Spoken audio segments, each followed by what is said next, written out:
What did those tigers among men, the Pandavas, do after they had slain the Rakshasa Vaka? The Pandavas, after slaying the Rakshasa Vaka, continued to dwell in the abode of that Brahmana, employed in the study of the Vedas. Within a few days there came a Brahmana of rigid vows unto the abode of their host to take up his quarters there. Their host, that bore among Brahmanas, ever hospitably unto our guest, worshipping the new arrived Brahmana with 2 ceremonies, gave him quarters in his own abode. Then those bulls among men, the Pandavas, with their mother Kunti, solicited the new lodger to narrate to them his interesting experiences. The Brahmana spake to them of various countries and shrines and rivers, and many wonderful provinces and cities. And after this narration was over, that Brahmana spoke of the wonderful self-choice of Yajnasena Doctor, the prince of Panchala, and of the births of the Hiristadiumna and Sikhandi, and of the birth, without the intervention of a woman, of Krishna at the great sacrifice of Drupada. Then those bulls among men, the Pandavas, hearing of these extraordinary facts regarding that illustrious monarch, and desiring to know the details thereof, asked the Brahmana after his narration was concluded to satisfy their curiosity. The Pandavas said, "How did the birth of the Hiristadiumna, the son of Drupada, take place from the fire?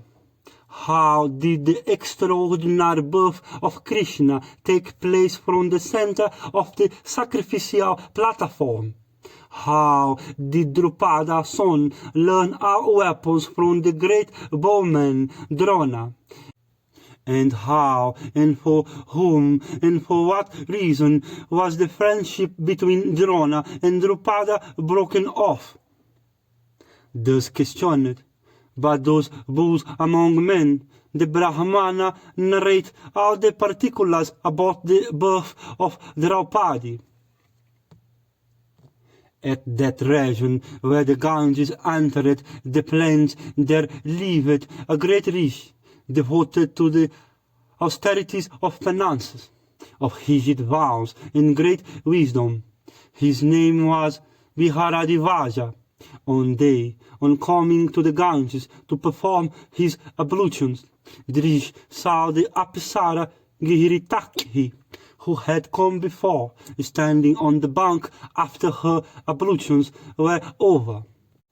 And it so happened that a wind arose and disrobed the Apsara standing there, and the rishi, beholding her thus disrobed, felt the influence of desire. Tog, practicing the vow of continence from his very youth. As soon as he felt the influence of desire, the rich vital fluid came out, and as it came out, he held it in a pot. And of that fluid, thus preserved in a pot, was born a son who came to be called Drona. And Drona studied all the Vedas in their several branches. And Viharadivaja had a friend named Prishata, who was the king of Panchala. And about the time that Drona was born, Prishata obtained a son named Drupada. And that bore amongst Kshatriyas, Prishata's son, going every day to that asylum of Viharadivaja, played and studied with Drona. And after Prishata's death, Drupada succeeded him on the throne. Drona about this time heard that Rama was resolved to give away all his wealth. Hearing this, the son of Viharadivaja repaired unto Rama, who was about to retire into the woods, and addressing him said, Know me to be Drona, who have come to thee to obtain thy wealth. Rama replied, saying, I have given away everything, all that I have in this body of mine and my weapons. Thou mayest ask of me one of these two, either my body or my weapon. Then Drona said, It behoveth thee, sir, to give me all thy weapon, together with their use and withdrawal. Then Rama of Bihirigu race, saying, So be it, gave all his weapons unto Drona, who obtaining them regarded himself as crowned with success. Drona, obtaining from Rama the most exalted of all weapons, called the Brahma weapon, became exceedingly glad, and acquired a decided superiority over all men. Then the son of Biharadivaya, endowed with great prowess, went to King Drupada, and approaching that monarch, that tiger among men, said, Know me for thy friend. Hearing this, Drupada said, One of low birth can never be the friend of one whose lineage is poor, or can one who is not a cow warrior have a cow warrior for his friend. So one who is not a king cannot have a king as his friend. Why dost thou, therefore, desire former friendship? Drona, gifted with great intelligence, was extremely mortified at this, and settling in his mind some means of humiliating the king of the Panchala, he went to the capital of the Kurus, called after the name of an elephant. Then Bhisma, taking with him his grandsons, presented them unto the wise son of Biharadivaya as his pupils for instruction, along with various kinds of wealth. Then Drona, desirous of humiliating King Drupada, called together his disciples, and addressed them. Yes, led on, it behoveth you, after you have been accomplished in arms, to give me as preceptorial fee something that I cherish in my heart. Then Arjuna and others said unto their preceptor, So be it. After a time when the Pandavas became skilled in arms and Sur arms, demanding of them his fee, he again told them these words. Drupada, the son of Prishata, is the king of Kshatravati. Take away from him his kingdom, and give it unto me.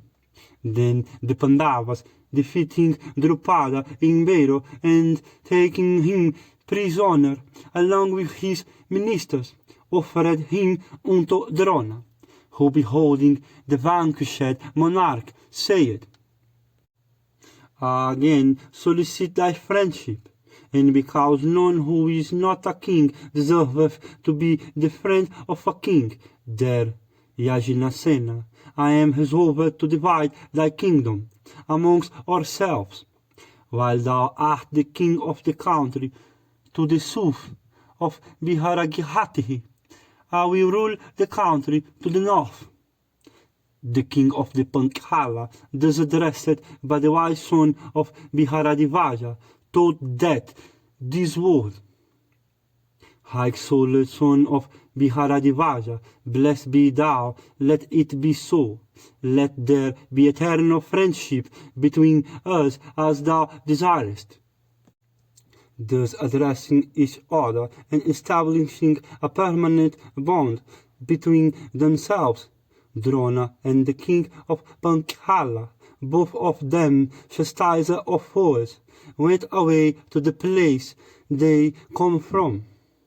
But the talk of that humiliation did not leave the king's mind for a single moment. Sad at heart, the king began to waste away.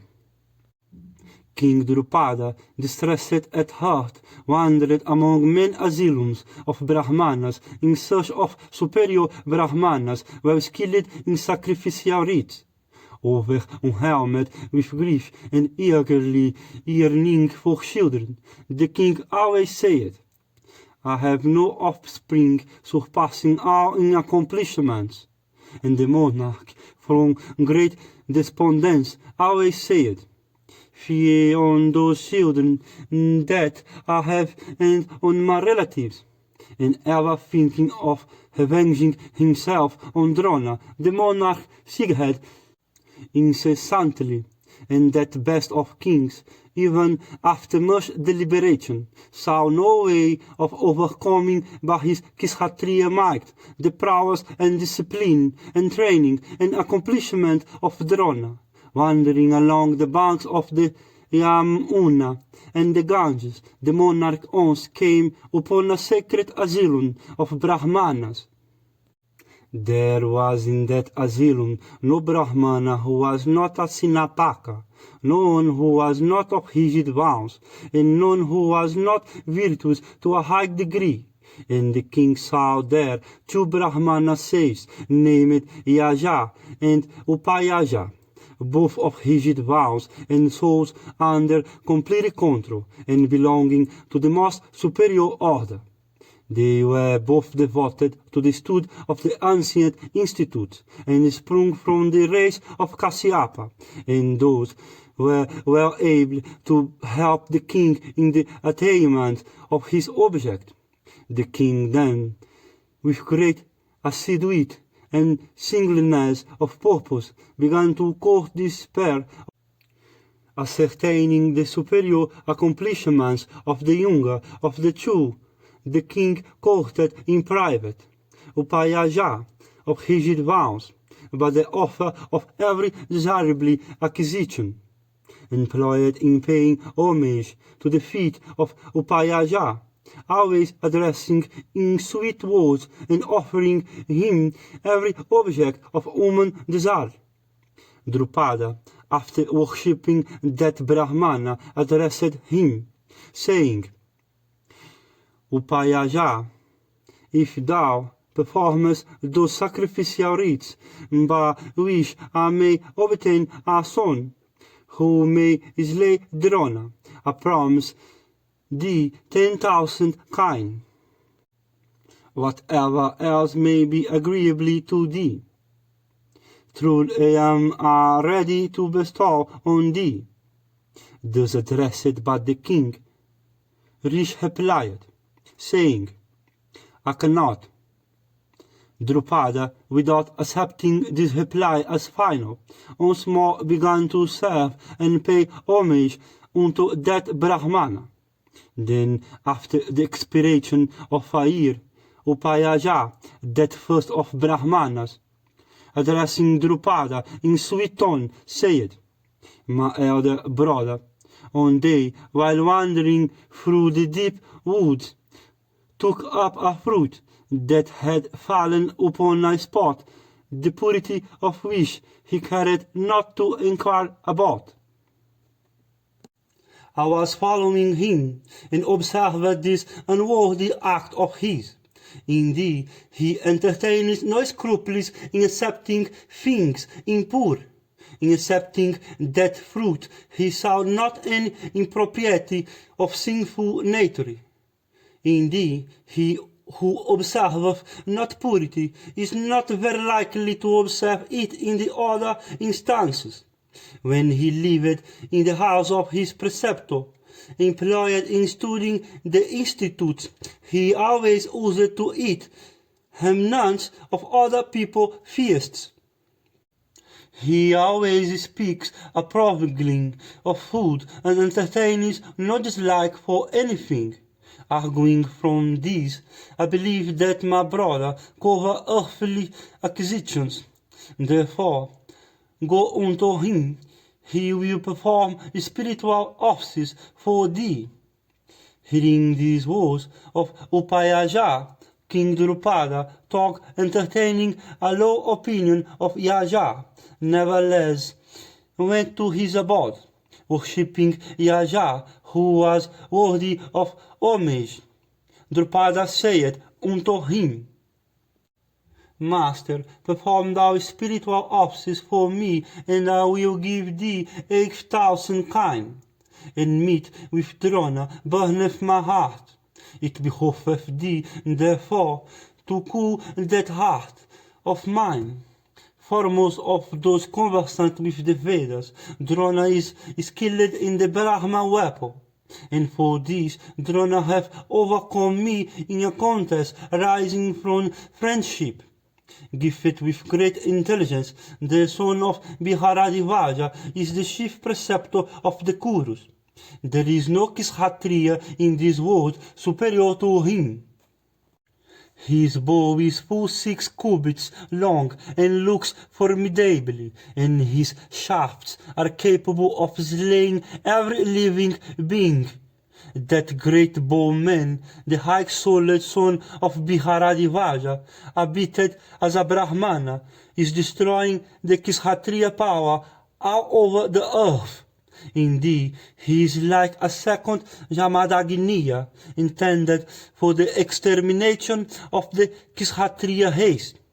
There is no man on earth who can overcome the terrible force of his weapons.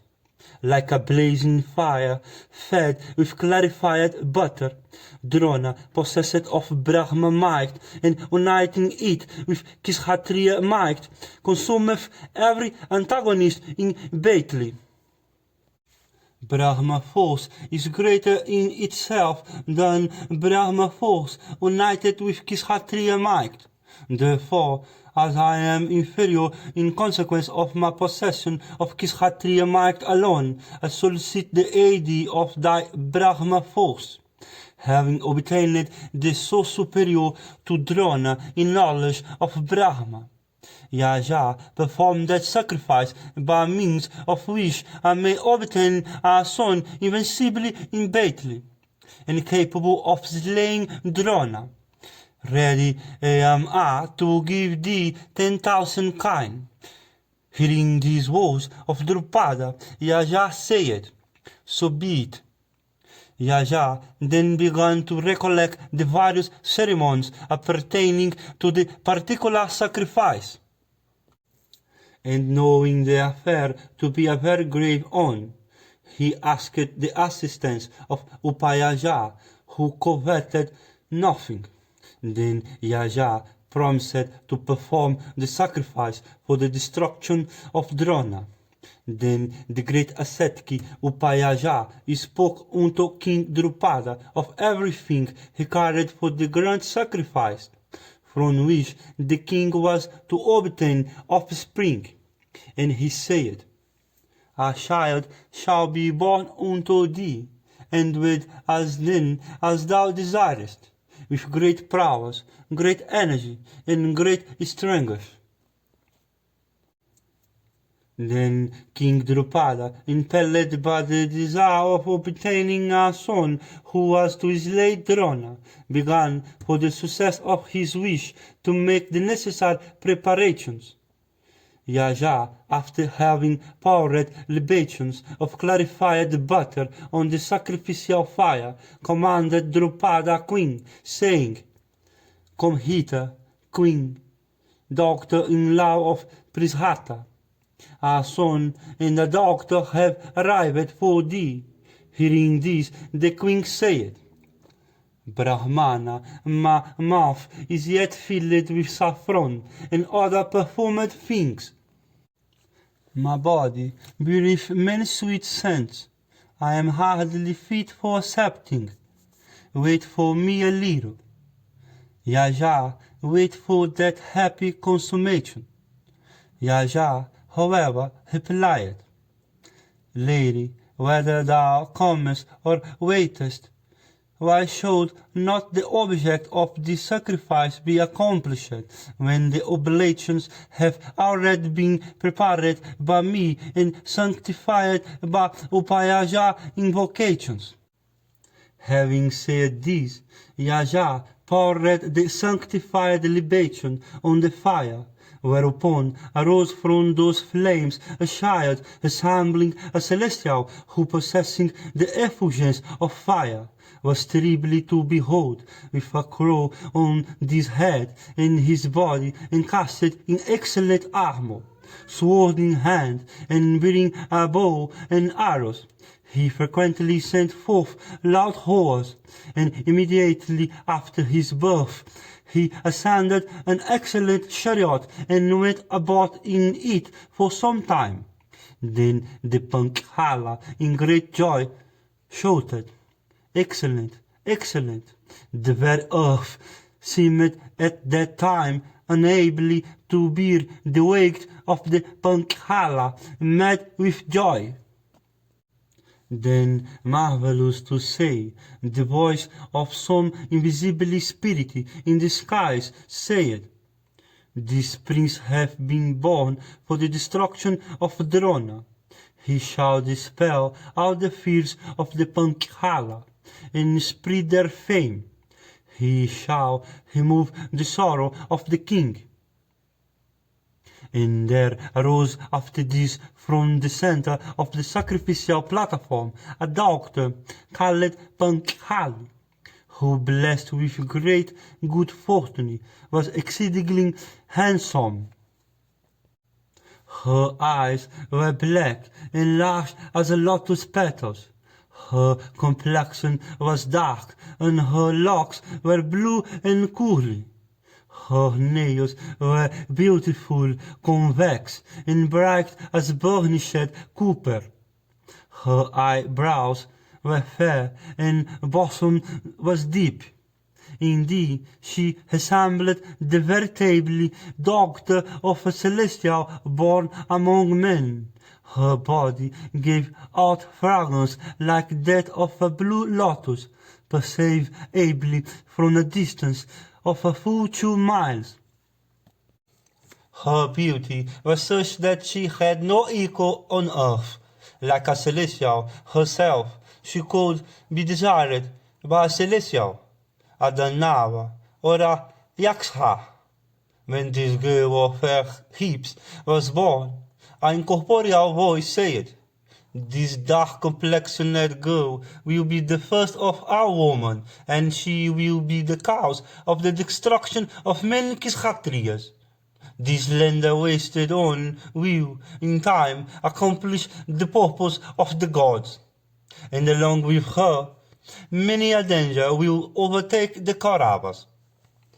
On hearing these words, the Panchala uttered a loud learning roar, and the earth was unable to bear the weight of that joyous concourse. Then, beholding the boy and the girl, the doctor in love of Prisrata, desiring to have them, approached Yaja and said, "Let not these know anyone else except myself as their mother." Yaja, desiring to do good unto the king, said, "So be it." Then the Brahmanas, their expectations full gratified, bestowed names upon the newborn pair. "Let this son of King Drupada," they said, "be called the Hiristadiumna, because of his excessive audacity, and because of his being born like the Umna, with a natural male and weapon." And they said, "Because this doctor is so dark in complexion, she should be called Krishna." Thus were born those twins of great sacrifice of Drupada, and the great Drona, bringing the Panchala prince into his own abode, taught him our weapons in requital of half the kingdom he had formerly taken from Drupada. The high-souled son of Viharadivaja, regarding destiny to be inevitable, did what would perpetuate his own great deeds. Hearing these words of the Brahmana, the sons of Kunti seemed to be as it were pierced with darts.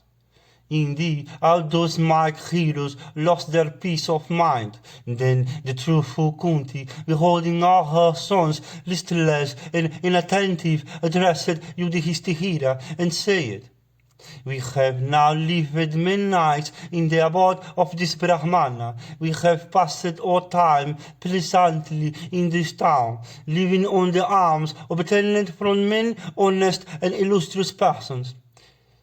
As we have now seen often and often all the agreeable woods and gardens that are in this part of the country, seeing them again will no longer give any pleasure.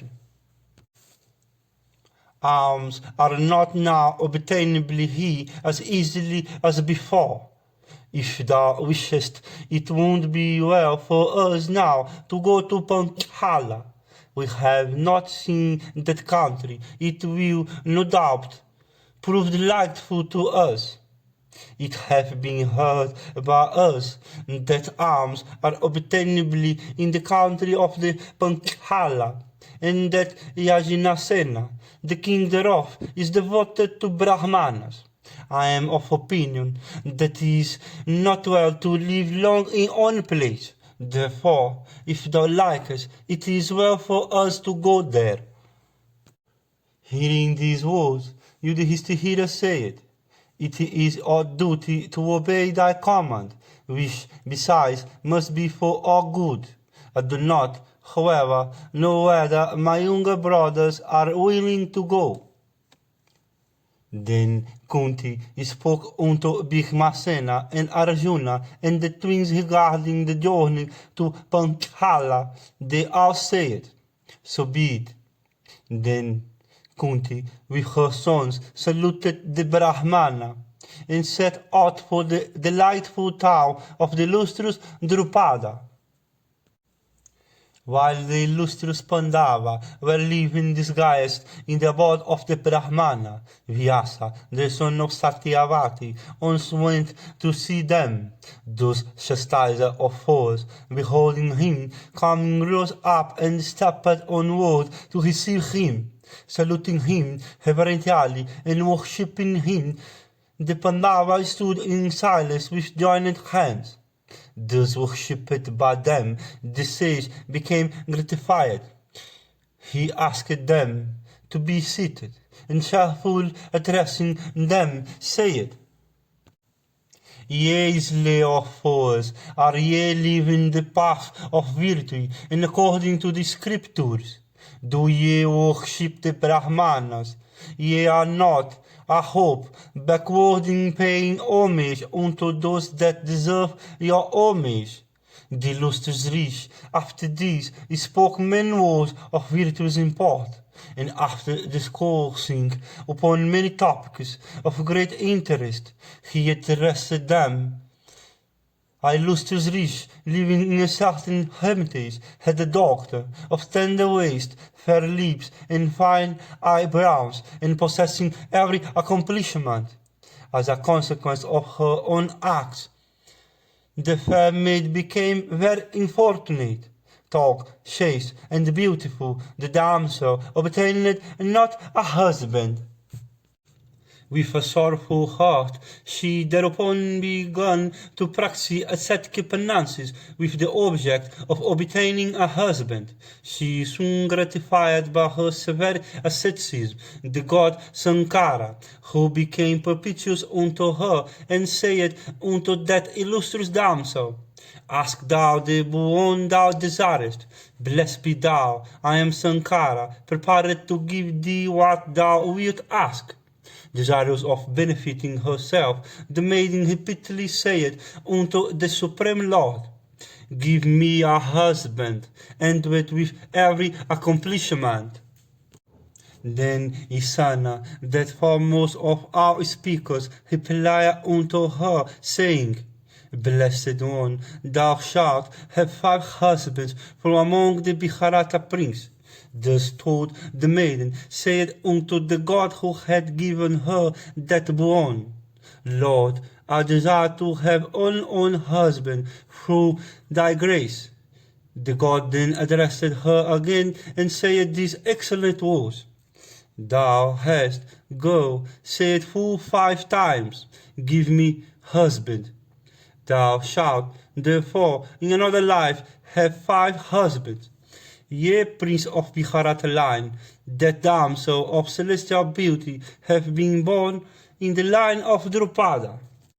The faultless Krishna of Prithata line have been appointed to be the wife of you all. Ye might once go there to the capital of the Pankhalas and dwell ye there. There is no doubt that having obtained her as wife, ye shall be very happy. Having said so unto the Pandava, the illustrious and blessed grandsire then bade them farewell. The great ascetic then left them and went to the place whence he came. After Vyasa had gone away, those bulls among men, the Pandavas, saluted the Brahmana and bade him farewell, and proceeded with joyous hearts and with their mother walking before them. Those slayers of our foes, in order to reach their destination, proceeded in a due northerly direction, walking day and night till they reached a sacred shrine of Shiva with the crescent mark on his brow. Then those tigers among men, the sons of Pandu, arrived at the banks of the Ganges. The Dhananjaya, that might car warrior, walking before them, torch in hand, for showing the way and guarding them. And it so happened that, at that time, the proud king of the Gandhara, with his wife, was sporting in that solitary region in the delightful waters of the Ganges. The king of the Gandhara heard the tread of the Pandava as they approached the river. Hearing the sounds of their footsteps, the mighty Gandhara was inflamed with wrath, and beholding those chastisers of foes, the Pandava approached towards him with their mother. He drew his frightful bow to a circle and said, "It is no death, excepting the first 40 seconds, the great twilight preceding nightfall, have been appointed for the wandering of the Yakisha, the Gandhara, and the Hakishasa, all of whom are capable of going everywhere at will. The rest of the time have been appointed for men to do his work. If therefore men wandering during those moments from greed of gain come near us, both we and the Hakishasa slay those fools. Therefore, persons acquainted with the Vedas never applaud those men, not even kings at the head of their troops, who approach any pools of water at such a time. Stay ye at a distance, and approach me not. Know ye not that I am bathing in the waters of the Gihatihi? Know that I am Angaraparna, the Gandhara, ever lying on my own strength. I am proud and hugged, and I am the friend of Kuvera. This my forest on the banks of the Ganges, where I sport to gratify all my senses, is called Angaraparna, after my own name. He neither God, or Kapalika, or Gandhara, or Yakisha can come. How dare ye approach me, who am the brightest dew on the diadem of Kuvera?" Hearing these words of the Gandhara, Arjuna said, "Blockhead, whether it be day, night, or twilight, who can bar others from the ocean, the size of the Himalaya, and this river, ranger of the sky, whether the stomach be in pit or full, whether it is night or day, there is no special time for anybody to come to the Ganga, that foremost of our rivers, as regards ourselves, and that with might we care not when we disturb thee. Wicked being, those who are weak in fight worship you. This Ganga, issuing out of the golden peaks of Himavat, falleth into the waters of the ocean, being distributed into 7 streams. They who drink the waters of these 7 streams, Ganga, Yamuna, Sarasvati, Vitastiha, Sarayu, Gomati, Gandaki, are cleansed of all their sins. Gandhirva, the sacred Ganga, again following through the celestial region, is called there the Alakananda. It hath again in the region of the Pitris become the Vaitarani, difficult of being crossed by sinners, and Krishna the Vayapayana. The auspicious and celestial river, capable of leading to heaven, is free from all dangers. Why dost thou then desire to bar us from it? This act of thine is not in consonant with eternal virtue. Disregarding thy words, why shall we not touch the sacred waters of the Bhagirati, free from all dangers and from which none can bar us? Hearing these words of Arjuna, Angaraparna became inflamed with wrath, and drawing his bow to a circle, began to shoot his arrows like venomous snakes at the Pandava. Then the Dhananjaya, the son of Pandu, yielding a good shield and the torch he held in his hand, warded off all those arrows, and addressing the Gandhirva, again said, Gandhirva, seek not to terrify those that are skilled in weapons, for weapons hurled at them vanish like froth. I think, Gandhirva, that ye are superior to men, therefore shall I fight with thee using celestial weapons and not with any crooked means. This fiery weapon Brihaspati, the reverend preceptor of Indra, gave unto Viharadivaja, from whom it was obtained by Agnivesya, and from Agnivesya by my preceptor, that foremost of Brahmana, Drona, who gave it away to me. Saying these words, the Pandava wrathfully hurled at the Gandhirva that blazing weapon made of fire, which burnt the Gandhirva chariot in a trace. Deprived of consciousness by the force of that weapon, the mighty Gandhirva was falling head downward from his chariot.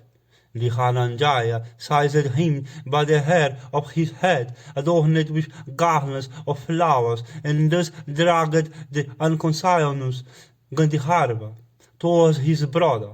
Beholding this, that Gandhirva wife, Kumbhihinasi, desirous of saving her husband, ran toward Yudhishthira and sought his protection. The Gandhirva said, Exalted one, extend to me thy protection. Set my husband free.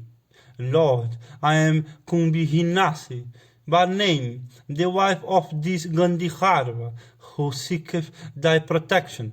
Beholding her, the mighty Yudhishthira addressed Arjuna and said, Slayer of foes, child, who wounds layer foe, who have been vanquished in fight, who have been deprived of fame, who is protected by a woman, and who have no prowess.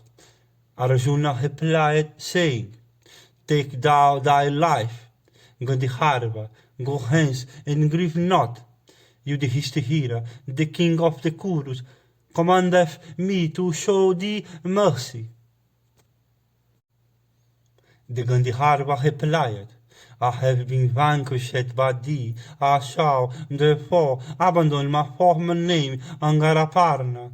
As I have been vanquished by thee, I shall, therefore, abandon my former name. In name alone, friend, I should not be boastful when my pride in my strength have been overcome. I have been fortunate in that I have obtained thee, Arjuna, that wielder of celestial weapon. I like to impart to thee the power of illusions, which Gandhara alone have. My excellent and variegated chariot have been burnt by means of thy fiery weapon. I who had formerly been called after my excellent chariot should now be called after my burnt chariot. The science of producing illusions that I have spoken of was formerly obtained by me by ascetic penances. That science I will today impart to giver of my life, thy illustrious self. What good luck doth he not deserve who, after overcoming a foe by his might, giveth him life when that foe asketh for it? This science is called Hakis Hushi. It was communicated by Manu unto Soma, and by Soma unto Visvavasu, and lastly by Visvavasu unto me, communicated by my preceptor, that science, having come unto me who am without energy, is gradually becoming fruitless. I have spoken to thee about its origin and transmission. Listen now to its power. One may see whatever one wisheth to see, and whatever may he liketh. One can acquire this science only after standing on one leg for 6 months. I shall, however, communicate to thee the science without thyself being obliged to observe any rigid vow. It is for this knowledge that we are superior to men, and capable as we are seeing everything by spiritual sight. It is for this that we are equal to the gods. Best of men, I intend to give thee and each of thy brother 100 steeds born in the country of the Gandhara, of celestial color and endowed with the speed of the mind. Those horses are employed in bearing the celestial and the Gandhara. They may be lean-fleshed, but they tire not, or doth their speed suffer on that account. In days of yore, the thunderbolt was created for the chief of the celestial, in order that he might slay Vitra with it. Hurled at Vitra's head, it broke into 1,000 pieces. The celestial worship with reverence those fragments of the thunderbolt. That which is known in the 3 worlds as glory is a portion of the thunderbolt. The hand of the Brahmana, with which he poureth libations on the sacrificial fire, the chariot upon which the Kshatriya fighteth, the charity of the Vaisya, and the service of the Sudra hendereth unto the 3 other classes, are all fragments of the thunderbolt. It hath been said that horses, forming as they do a portion of the Kshatriya chariot, are, on that account, unslayable. Again, horses which from a portion of the Kshatriya chariot are the offspring of Vadava, those amongst them that are born in the region of the Gandhara can go everywhere and assume any hue and speed at will of their owners. These horses of mine that I give thee will always gratify thy wishes. On hearing these words of the Gandhara, Arjuna said, Gandhara, if from satisfaction for having obtained thy life at my hands in a situation of danger, thou givest me thy science and these horses, I would not accept thy gift. The Gandhara replied, saying, a meeting with a illustrious person is ever a source of gratification. Besides, thou hast given me my life, Gratified with thee, I will give thee my science, that the obligation, however, may not all be on one side. I will take from thee, Vibihatsu, bull in Mahabharata race, thy excellent and eternal weapon of fire. Arjuna said, I will accept thy horses in exchange for my weapon. Let our friendship last forever. Friend, tell us for what we human beings have to stand in fear of the Gandhirva. Chastiser of us that we are virtuous and conversant with the Vedas. Tell us, Gandhirva, why in traveling in the night time we have been censured by thee. The Gandhirva said, Ye are without wives, ye are without a particular asrama. Lastly, ye are without a Brahmana walking before. Therefore, ye sons of Pandu, ye have been censured by me. The Yakisha, Hakishasa, Gandhirva, Pisakha, Uraga, the Nava, are possessed of wisdom and intelligence, and acquainted with the history of the Kuru race. I, too, have heard from Narada and other celestial rishis about the good deeds of your wise ancestor. I myself, too, while roaming over the whole earth, bounded by her belt of seas, have witnessed the prowess of thy great race. Arjuna, I have personal knowledge of thy preceptor, the illustrious son of Bihara, celebrated throughout the three worlds for his knowledge of the Vedas and the science of arms. Tiger in Kuru race, son of Pritha, I know the Dharma, Vayu, Sakra, the twin as wings, and Pandu, the sixth perpetuator of Kuru race, this excellent celestial and human progenitor of you all. I know that you 5 brothers are learned and high-souled, that ye are foremost of all wielders of weapons, that ye are brave and virtuous and observant of vows, knowing that your understanding and hearts are excellent and your behavior faultless. I have yet censured you. It behoveth no man endowed with might of arms to bear with patience any ill usage in the sight of his wife, especially as or might increaseth during the hours of darkness. Accompanied by my wife, I was filled with wrath. I have, however, been vanquished by thee in battle. Listen to me as I tell thee the reasons that I have led to my discomfiture. The Brahmacharya is a very superior mode of life, and as thou art in that mode now, it is for these Partha that I have been defeated by thee in battle. If any married Kshatriya fight with us at night, he can never escape with life. A married Kshatriya, who is sanctified with Brahma, and who hath assigned the cares of his state to a priest, might vanquish all wonders in the night. Men should thereof ever employ learned priests possessing self-command for the acquisition of every good luck they desire. That Brahmana is worthy of being the king priest, who is learned in the Vedas and the 6 branches thereof, who is pure and truthful, who is of virtuous soul and possessed of self-command.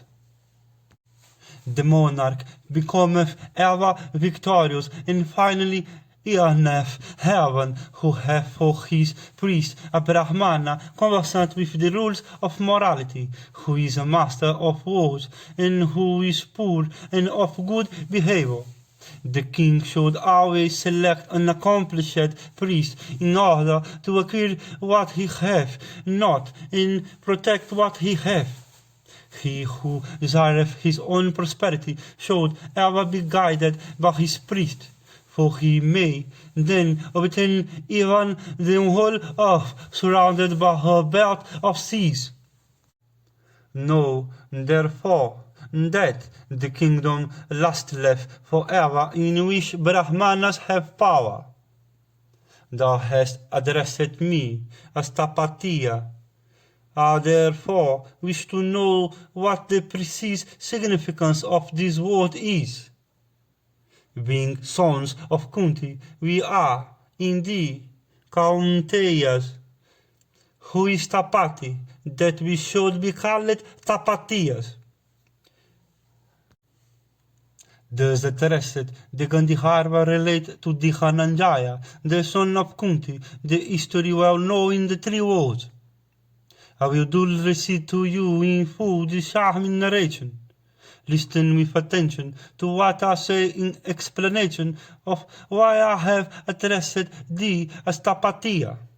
That one in heaven, who pervadeth by his light the whole firmament, had a doctor named Tapati, equal unto himself. Tapati, the daughter of the god Vivasvat, was the younger sister of Savitri, and she was celebrated throughout the 3 worlds and devoted to ascetic penances. There was no woman amongst the celestial, the Asura, the Yaksha, the Hakshasa, the Apisara, and the Gandhara, who was equal to her in beauty, of perfect, symmetrical, and faultless features, of black and large eyes, and in beautiful attire. The girl was chaste and exceedingly well conducted. Seeing her, Savitri thought that there was none in the 3 worlds who, for his beauty, accomplishments, behavior, and learning, deserved to be her husband. Beholding her attain the age of puberty, and therefore worthy of being bestowed on a husband, her father knew no peace of mind, always thinking of the person he should select.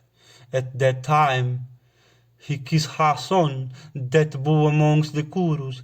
The mighty king Samvarana was duly worshipping Surya with offerings of arghya and flower garlands and scents, and with vows and fasts and ascetic penances of various kinds. Indeed, Samvarana was worshipping Surya confessedly in all his glory, with devotion and humility and piety.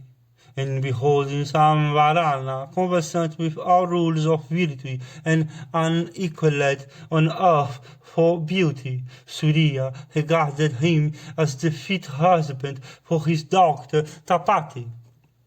Vivasvat then resolved to bestow his daughter on that best of kings, Samvarana, the son of a race of worldwide fame. Surya himself in the heavens filleth the firmament with his splendor, so did King Samvarana on earth fill every region with the splendor of his good achievements. And as authors of Brahma worship Surya confessedly in all his glory, so did all men. Partha, except Brahmanas, worship Samvarana.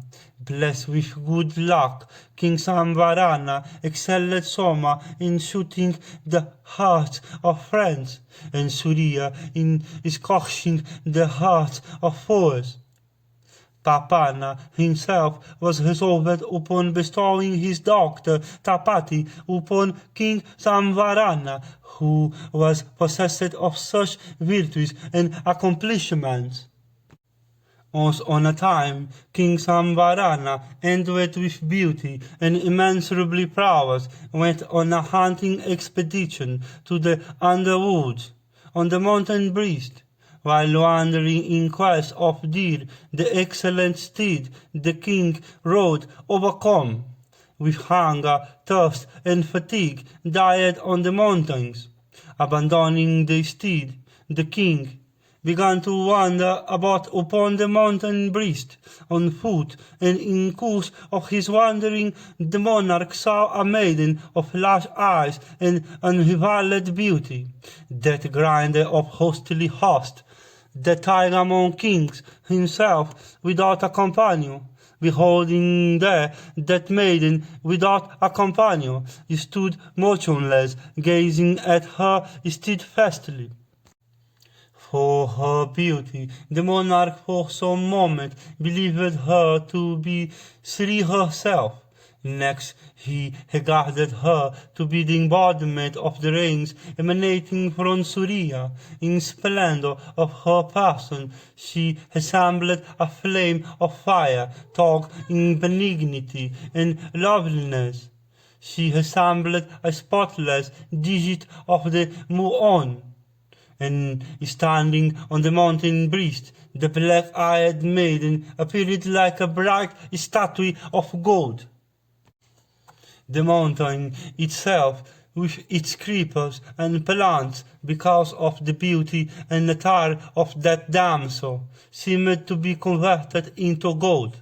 The sight of that maiden inspired the monarch with a contempt for a woman that he had seen before. But beholding her, the king regarded his eyes sight, truly blessed. Nothing the king had seen from the day of his birth could equal. He thought the beauty of that girl. The king's heart and eyes were captivated by that damsel, as if they were bound with a cord, and he remained rooted to that spot, deprived of his senses. The monarch thought that the artificer of so much beauty had created it on after shunning the whole world of gods, Asura, and human beings. Entertaining these various thoughts, King Samvarana regarded that maiden as unrivalled in the three worlds for wealth of beauty. And the monarch of pure descent, beholding the beautiful maiden, was pierced with karma shafts and lost his peace of mind. Burnt with the strong flame of desire, the king asked that charming maiden, still innocent, talk in her full youth, saying, "Thou of tapering tigers, who art thou and whose? Why dost thou stay here? Thou of sweet smiles, why dost thou wander alone in this solitary wood?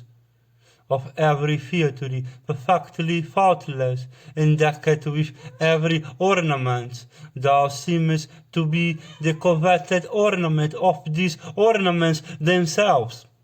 Thou seemest not to be of celestial, or azura, or yaksha, or Hakishasa, or Naga, or Gandharva, or human origin. Excellent lady, the best of women that I have ever seen or heard of women not compared with thee in beauty. Thou of handsome face, at sight of thee, lovelier than the moon, and graced with eyes like lotus petals, the god of desire is guiding me. King Samvarana thus addressed that damsel in the forest, who, however, spoke not a word unto the monarch burning with desire. Instead, like lightning in the clouds, that large-eyed maiden quickly disappeared in the very sight of the wishful monarch.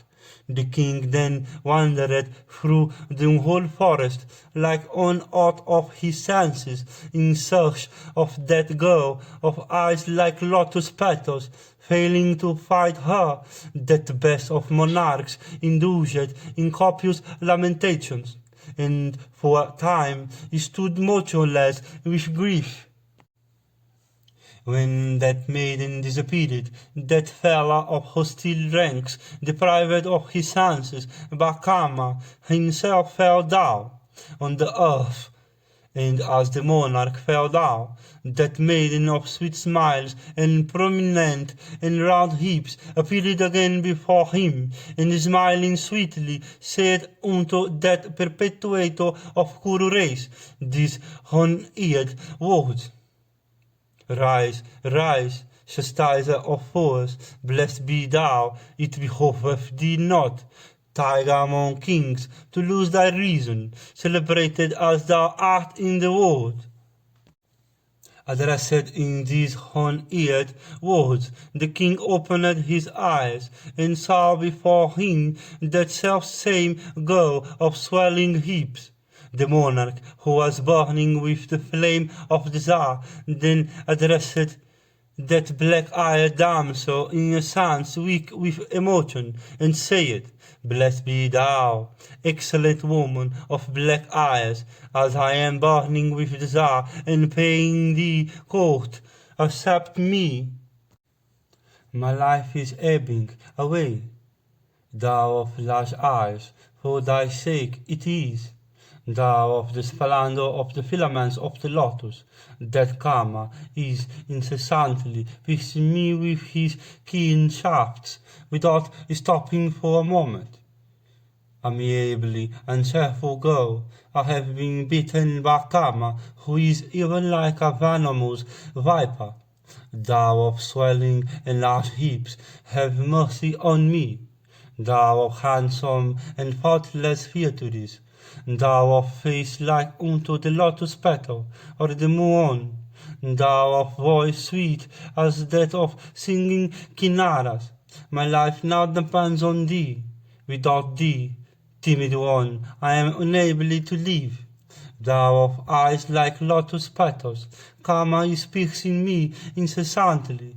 Large-eyed girl, be merciful unto me, it behoveth thee not, black-eyed maid, to cast me off.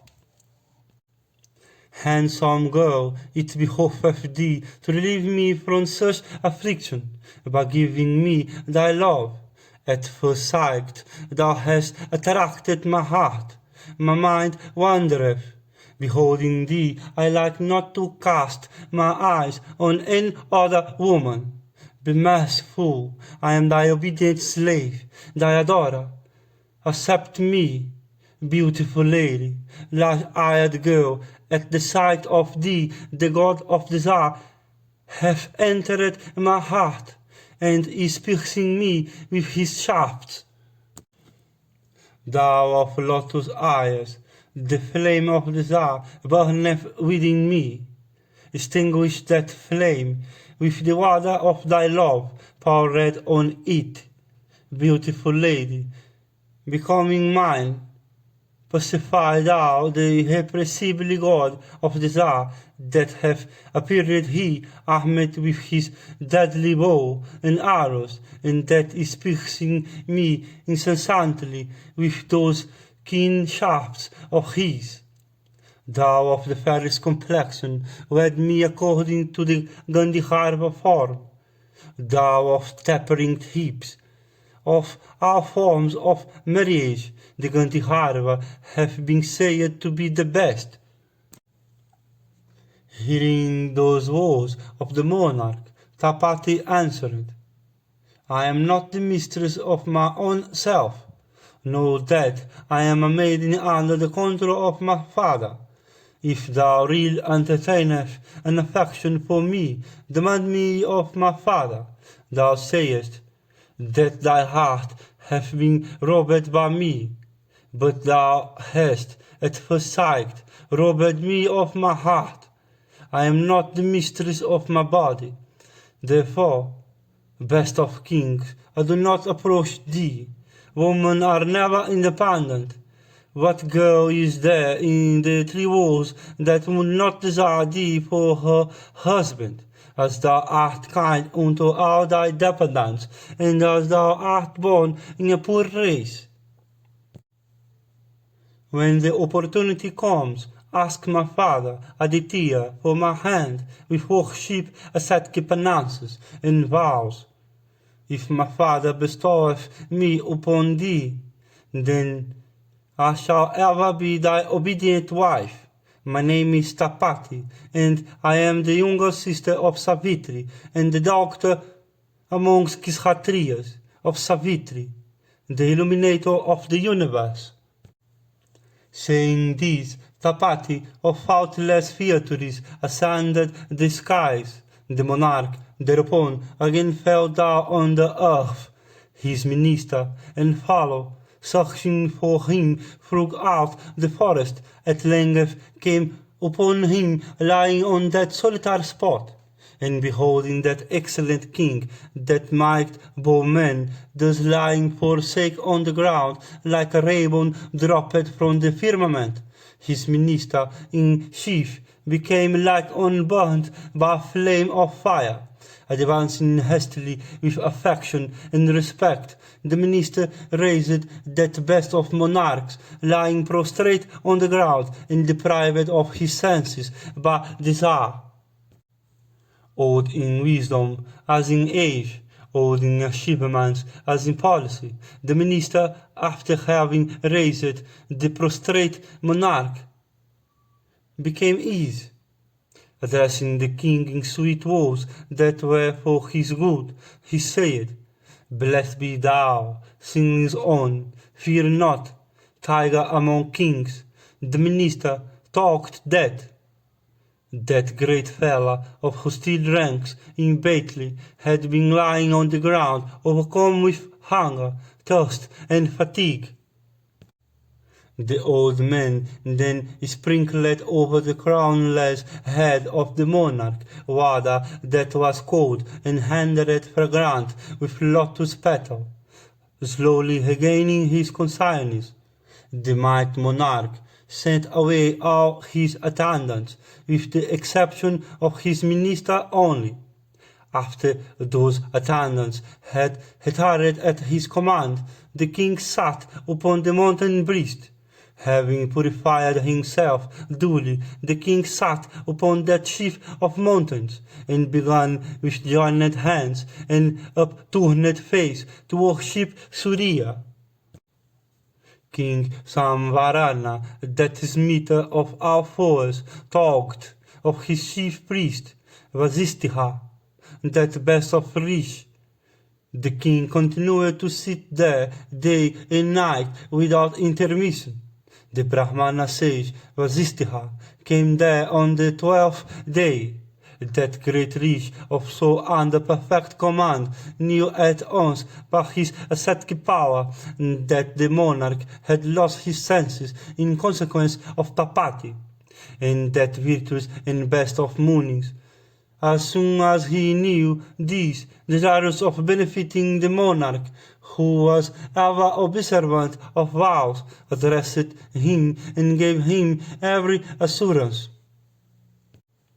The illustrious rish, in the very sight of that monarch, ascended upward to intervene Surya, himself possessed of the splendor of that luminary. The Brahmana then approached with joined hands the god of 1,000 rains, and introduced himself cheerfully unto him, saying, I am Vasistha.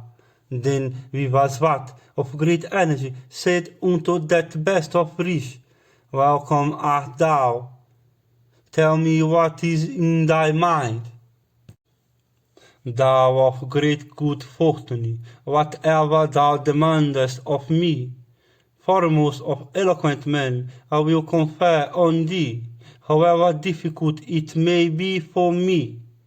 Thus addressed by Surya, the rish of great ascetic merit, bowing unto the god of light, replied, saying, Vivihavasu, this thy daughter Tapati, the younger sister of Savitri, I ask of thee for Samvarana.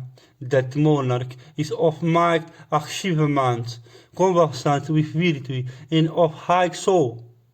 Firmament Ranger, Samvarana will make a worthy husband for thy daughter. thus addressed by the rish Vibhakara, resolved upon bestowing his doctor upon Samvarana, saluted the rish and replied unto him, saying, Samvarana is the best of monarchs, thou art the best of rish. Tapati is the best of women. What should we do therefore? Bestow her on Samvarana. Saying this, the god Tapana made over his doctor Tapati of every feature perfectly faultless unto the illustrious Vasistha, to bestow her upon Samvarana. And the great rish then accepted the girl Tapati, and taking leave of Surya, came back to the spot where that bull amongst the Kurus of celestial achievements was. King Samvarana, possessed by Kama, and with his heart fixed on Tapati, beholding that celestial maiden of sweet smiles, led by Vasistha, became exceedingly glad. Tapati of fair eyebrows came down from the firmament like lightning from the clouds, dazzling the 10 points of the heavens. And the lustrous rish Vasistha of poor soul approached the monarch after the later 12-night vow was over. It was thus that King Samvarana obtained a wife after having worshipped with ascetic penances the propitious Lord Vivasvat, by the help of Vasistha. Samvarana, that bull among men with the reeds, took Tapati's hand on that mountain breast, which was resorted to the celestial and the Gandhirva. The royal sage, with the permission of Vasistha, desired to sport with his wife on that mountain, and the king caused Vasistha to be proclaimed his regent in his capital and kingdom, in the woods and gardens. And bidding farewell unto the monarch, Vasistha left him and went away. Samvarana, who sported on that mountain like a celestial, sported with his wife in the woods and the underwoods on that mountain for 12 full years. The god of 1,000 eyes poured no rain for 12 years on the capital and on the kingdom of that monarch. When that season of drought broken out, the people of that kingdom, as also the trees and lower animals, began to die fast. And during the continuance of that dreadful drought, not even a drop of dew fell from the skies, and no corn grew. And the inhabitants, in despair, and afflicted with their fear of hunger, left their homes and fled away in all directions. And the famished people of the capital and the country began to abandon their wives and children, and grew reckless of one another, the people being afflicted with hunger without a morsel of food, and reduced to skeletons. The capital looked very much like the seat of the king of the dead, full of unghostly beings. On beholding the capital reduced to such a state, the illustrious and virtuous and best of rich Vasistha was resolved upon applying remedy, and brought back unto the seat the tiger among kings.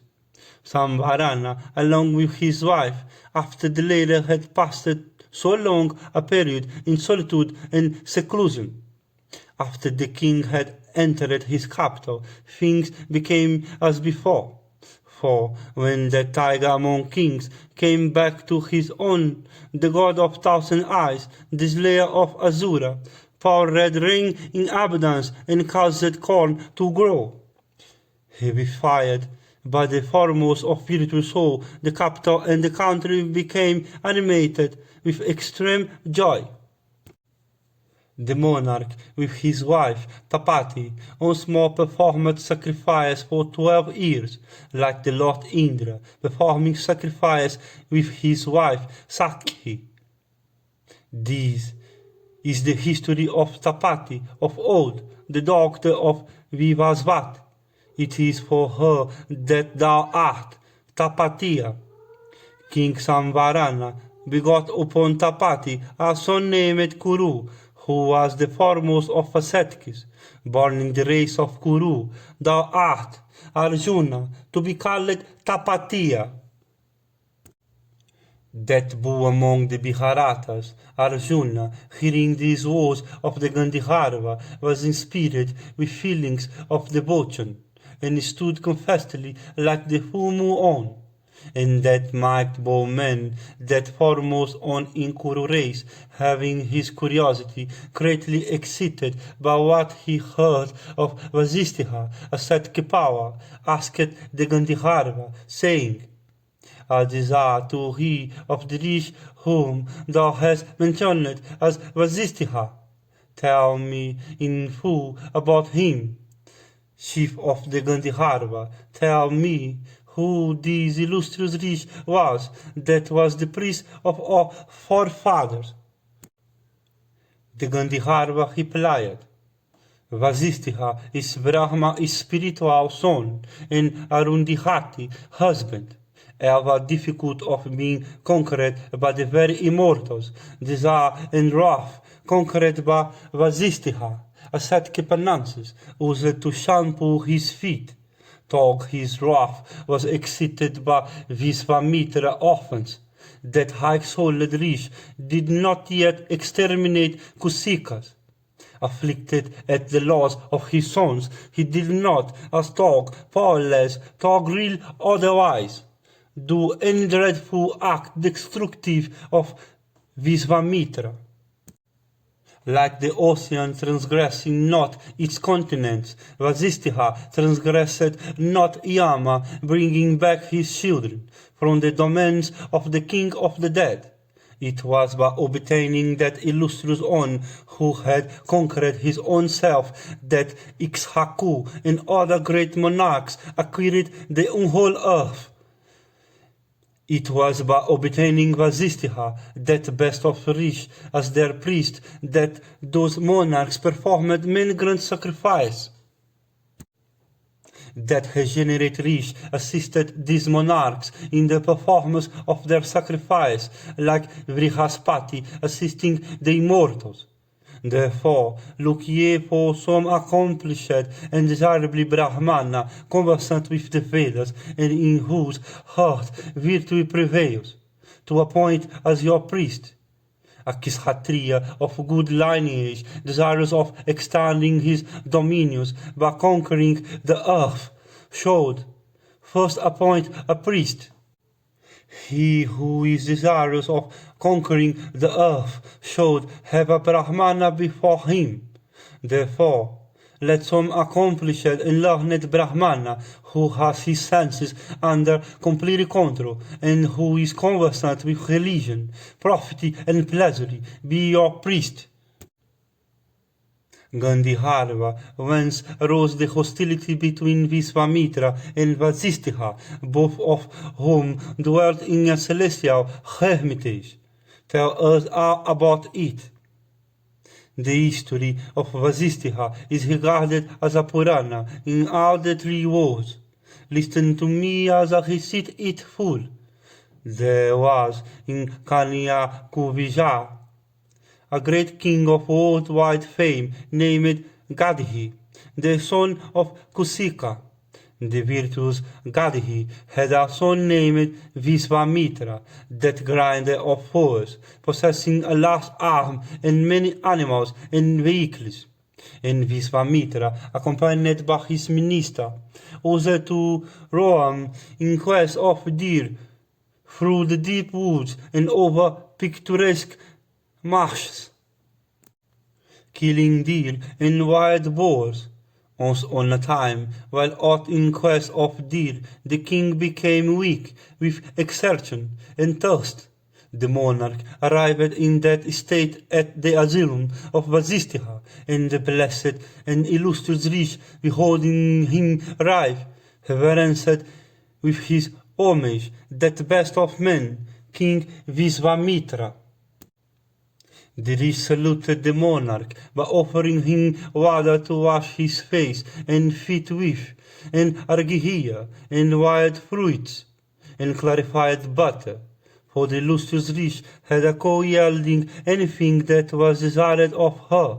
When she was addressed saying, "Oh, give," she always yielded the article that was soaked, and she yielded various fruits, and corn wild or grow in gardens and fields, and milk, and many excellent nutritive viands full of 6 different kinds of juice, and like unto nectar itself, and various other kinds of enjoyable things, of ambrosial, taste for drinking and eating, and for lapping and sucking, and many precious jams and robes of various kinds.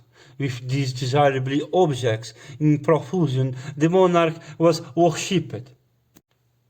And the king with his minister and troop became highly pleased, and the monarch wondered much, beholding that cow with 6 elevate limbs, and the beautiful flanks and hips, and 5 limbs that were broad, and eyes prominent like those of the frog, and beautiful in size, and high udders, and faultless make, and straight and uplifted ears, and handsome horns, and well-developed head and neck.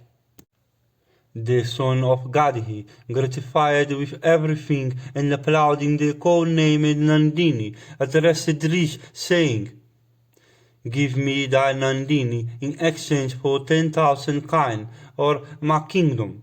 Enjoy thou my kingdom." Hearing these words of Vishvamitra, Vasistha said, "Sinless on, this cow hath been kept by me for the sake of the gods, guests, and the Pitris, as also for my sacrifice. I cannot give Nandini in exchange for even thy kingdom. I am a Kshatriya. Thou art a Brahmana devoted to asceticism and study. Is there an energy in Brahmanas who are peaceful and who have their souls under perfect command? When thou givest me not what I desire in exchange even for 10,000 cows, I will not abandon the practice of my order. I will take thy cow even by force. Thou art a Kshatriya, endowed with might of arms. Thou art a powerful monarch. Do in haste what thou desirest, and stop not to consider its propriety." Thus addressed by Vasistha, Vishvamitra then forcibly seized Nandini, that cow, like the swan or the muon, and attempted to take her away, afflicting her with stripes, and persecuting her otherwise. The innocent Nandini then began to low piteously, and approaching the illustrious Vasistha, stood before him with uplifted face. Dog persecuted, very cruel, she refused to leave the rich asylum. Beholding her in that plight, Vasistha said, "Thou art lowing repeatedly, and I am hearing thy cries.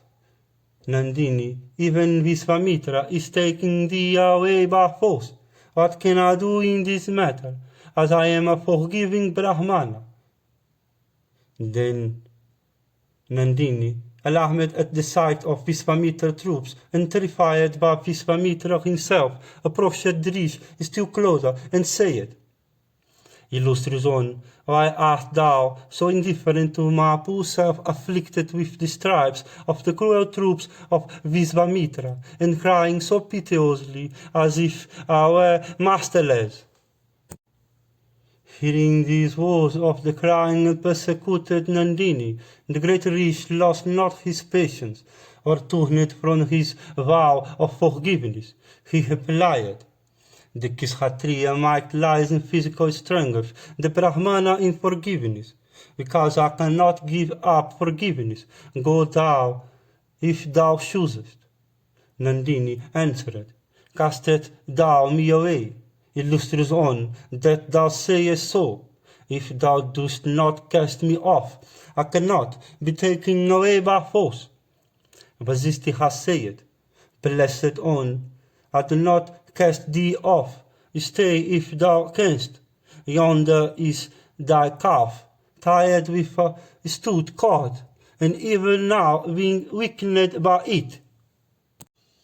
Then the cow of Vasistiha, hearing the word stay, raised her head and neck upward, and became terribly to behold. With eyes red with rage, and lowing repeatedly, she then attacked Visvamitra troops on all sides, afflicted with their stripes, and running hither and thither with those red eyes of hers. Her wrath increased, blazing with rage. She soon became terribly to behold, like unto the sun in his midday glory. And from her tail she began to rain showers of burning coals all around. And some moments after, from her tail she brought forth an arm of Palhava, and from her udders an arm of Dravida, and Sake, and from her womb an arm of Yavana, and from her dung an arm of Savara, and from her urine an arm of Kankhi, and from her sides an arm of Savara. And from the froth of her mouth came out hosts of Paundra, and Kirata, Yavanna, Singhihala, and the barbarous tribes of Khasa, and Khivuka, and Pulinda, and King, and Hun, with Kerala, and numerous other Mlekha. And that vast arm of Mlekha in various uniforms, and armed with various weapons, as soon as it sprang into life, deploying in the very sight of Visvamitra, attacked that monarch soldier, and so numerous was that Mlekha host, that each particular soldier of Visvamitra was attacked by a band of 5 or 7 of their enemies.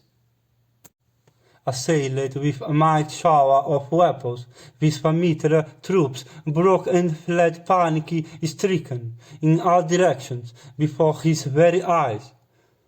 The troops of Vasistiha, though excited with wrath, took not the life of any of Visvamitra troops. Nandini simply caused the monarch's arm to be hooted and driven off. And driven 27 full miles, panic-stricken, they shrieked aloud, and behold not anyone that could protect them. Visvamitra, beholding this wonderful feat that resulted from Brahmana prowess, became disgusted with Kshatriya prowess, and said, Fear on Kshatriya prowess. Brahmana prowess is true prowess. In judging of strength and weakness, I see that asceticism is true strength. Saying this, the monarch abandoning his large domains and regal splendor, and turning his back upon all pleasures, set his mind on asceticism. Crowned with success in asceticism, and filling the 3 worlds with the heat of his ascetic penances, he afflicted all creatures and finally became a Brahmana, the son of Kusika, at last drank Soma with Indra himself. There was a king in this world named Kalmashapada, who was the race of Ikshhaku, and was unequaled on earth for prowess. One day the king went from his capital into the woods for purpose of hunting, and this grinder of furs pursued many deers and wild boars. And in those deep woods the king slew many rhinoceroses. Engaged in sport of some length of time, the monarch became very much fatigued, and at last he gave up the chase, desiring to rest a while. The great Visvamitra, endowed with energy, had, a little while ago, desired to make that monarch his disciple, As the monarch, afflicted with hunger and thirst, was proceeding through the woods, he came across that best of rich, the illustrious son of Vasistha, coming along the same path. The king, ever victorious in battle, saw that Muni bearing the name of Sakitri, that illustrious propagator of Vasistha race, the heirs of the high-souled Vasistha 100 sons, coming along from opposite direction. The king, beholding him, said, "Stand out of our way." Drish, addressing the monarch in a conciliatory manner, said unto him sweetly, "This is my way.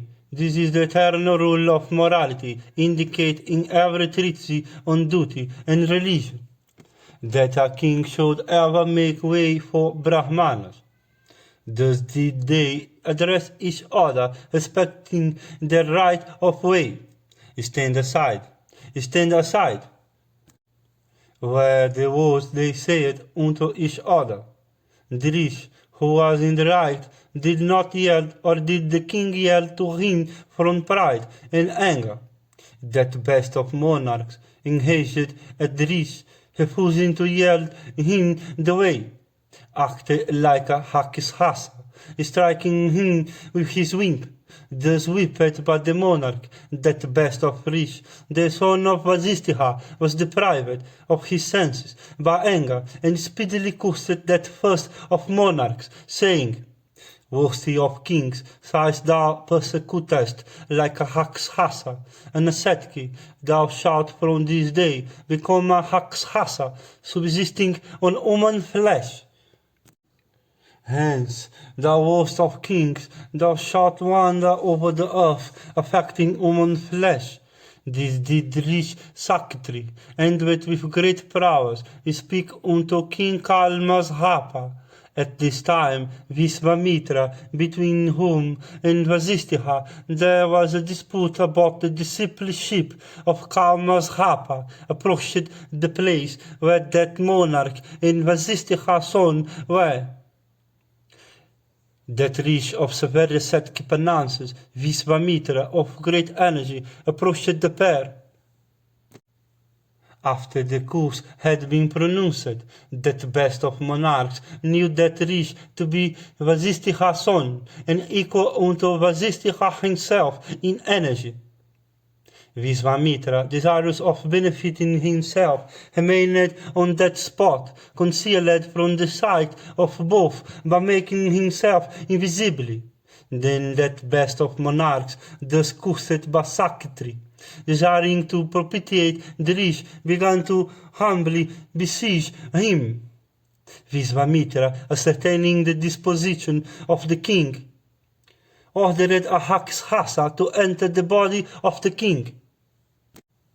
And a Rakshasa of the name of Kinkara then entered the monarch body in obedience to Sakitri curse and Visvamitra command, and knowing that the Rakshasa had possessed himself of the monarch, that best of rich Visvamitra then left the spot and went away.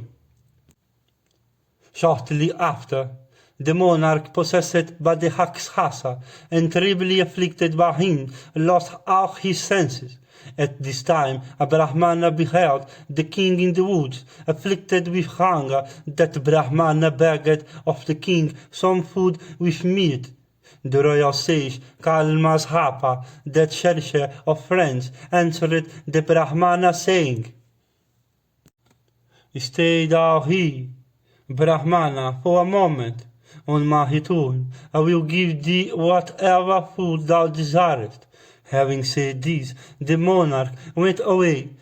The Brahmana stayed on there.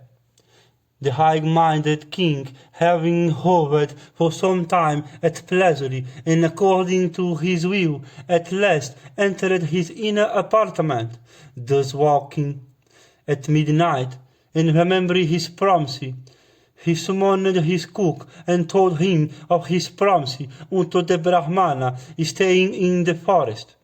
And he commanded him, saying, "Hie thee to that forest. A Brahmana waited for me in hope of food. Go and entertain him with food, with meat. Thus commanded, the cook went out in search of meat. Distressed at not having found any, he informed the king of his failure. The monarch, however, possessed as he was by the Rakshasa, repeatedly said, without scruple of any kind, feed him with human meat. The cook, saying, so be it, went to the place where the executioners were, and taking human flesh, and washing and cooking it duly, and covering it with boiled rice, offered it unto that hungry Brahmana devoted to ascetic penances. That best of Brahmanas, seeing with his spiritual sight that food was unholy and therefore unworthy of being eaten, said these words with eyes red with anger. Because that worst of kings offereth me food that is unholy and worthy of being taken, therefore that wretched shall have himself a fondness for such food, and becoming fond of human flesh, as cursed by Sakti of old, the wretched shall wander over the earth, alarming and otherwise troubling all creatures. The curse, therefore, on that king, thus repeated a second time, became very strong, and the king, possessed by a Rakshasa disposition, soon lost all his senses. A little while after, that best of monarchs, deprived of all his senses by the Rakshasa within him, beholding Sakti, who had cursed him, said, because thou hast pronounced on me this extraordinary curse, therefore I shall bring my life of cannibalism by devouring thee. Having said this, the king immediately slew Sakti and ate him up.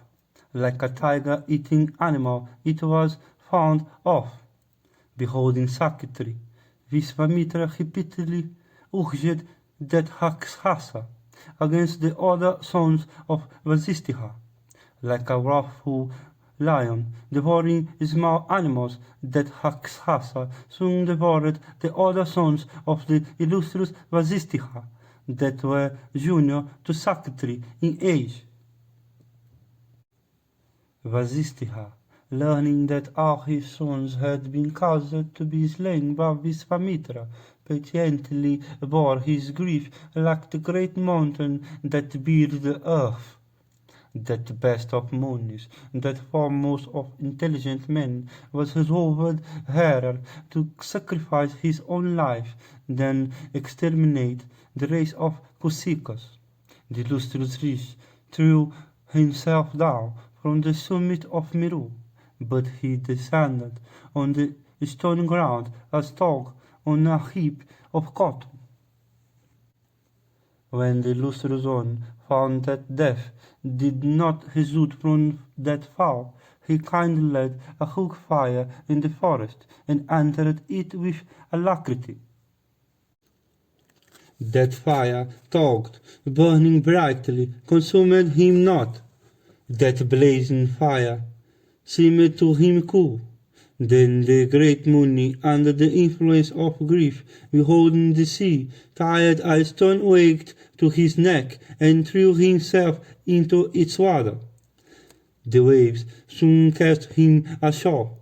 At last, when that Brahmana of rigid vows succeeded not in killing himself by any means, he returned in distress of heart to his asylum.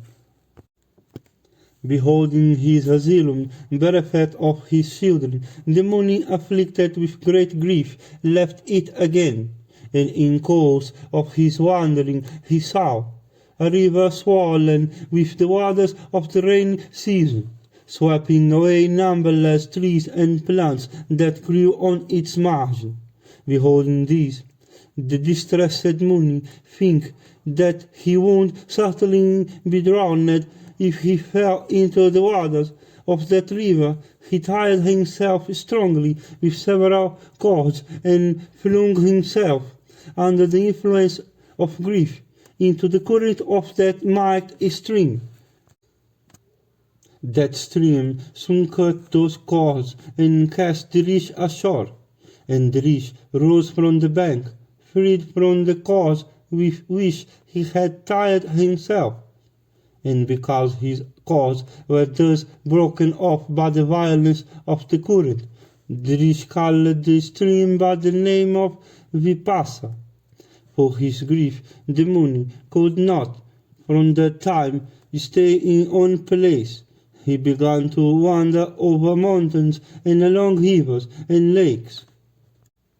And beholding once again a river named Haimavati, of terrible aspect and full of fierce crocodiles and other monsters, the Rish threw himself into it, but the river, mistaking the Brahmana for a mass of fire, immediately flew in 100 different directions, and have been known ever since by the name of the Sagrada.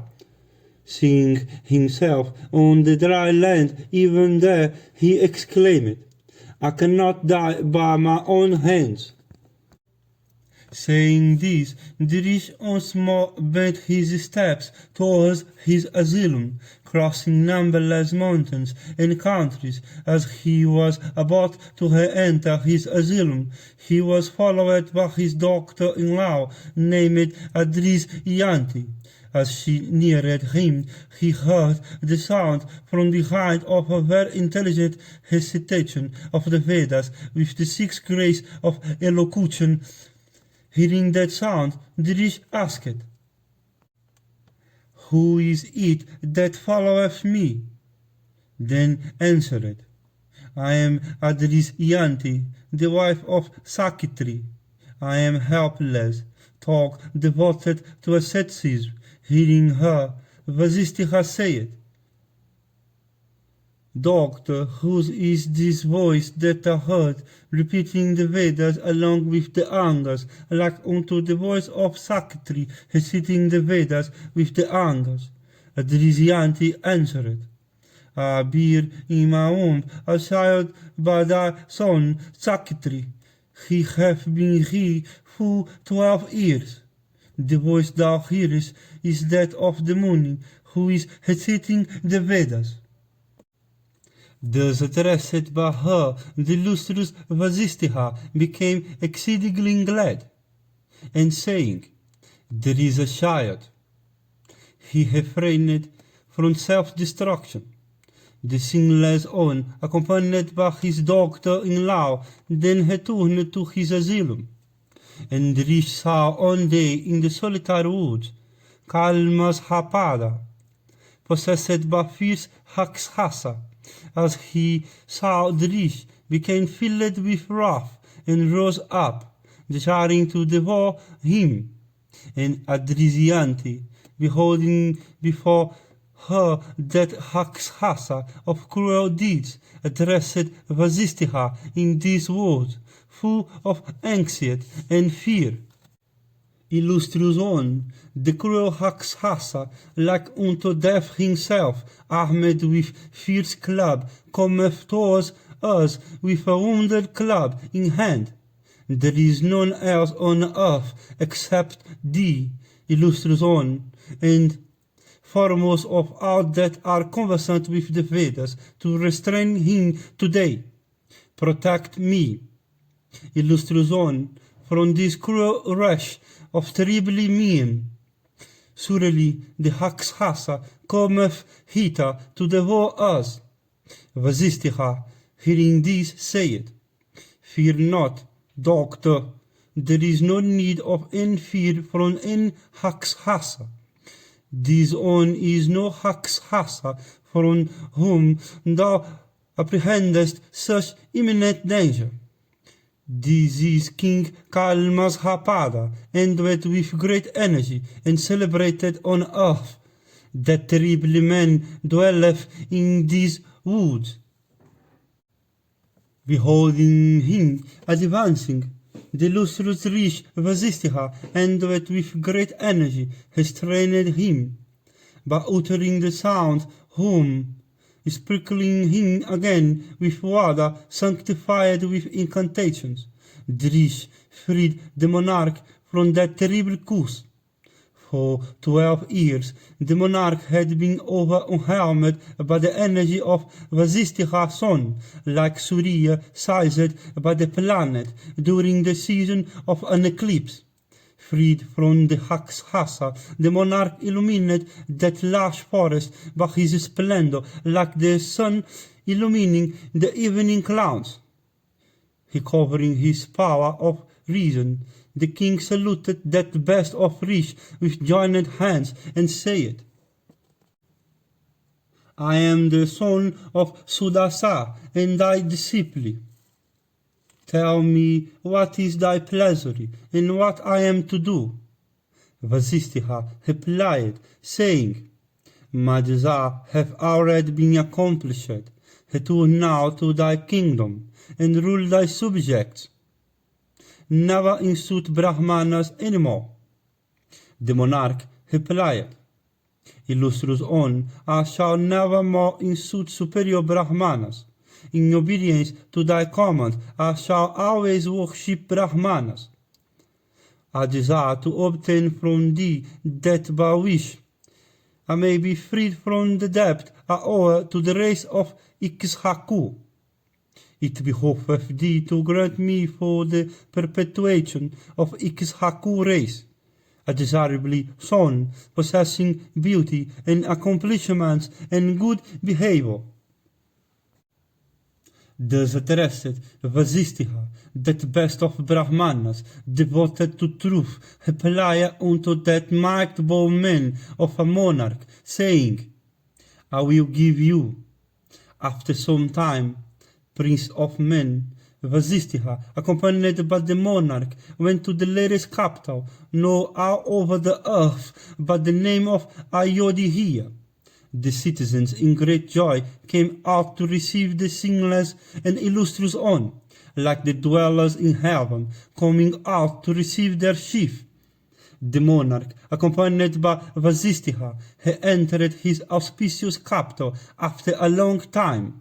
The citizens of Ayodhya beheld their king accompanied by his priest, as if he were the rising sun. The monarch, who was superior to everyone in beauty, filled by his splendor the whole town of Ayodhya, like the autumnal moon, filling by his splendor the whole firmament. And the excellent city itself, in consequence of its street having been watered and swept, and of the rows of banners and pendants, beauty filled it all around. Glad damned the monarch's heart. The city filled as it was with joyous and healthful souls, in consequence of his presence, looked like a Maravati with the presence of the chief of the Celestials. After the royal sage had entered his capital, the queen, at the king's command, approached Vasistha.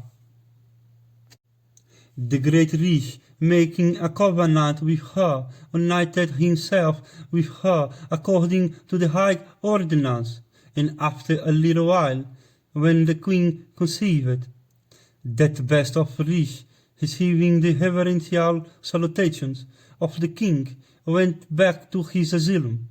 The queen bore the embryo in her womb for a long time. When she saw that she did not bring forth anything, she tore open her womb by a piece of stone. It was then that at the 12th year was born Asmaka, that bull amongst men, that royal sage who founded Paudania.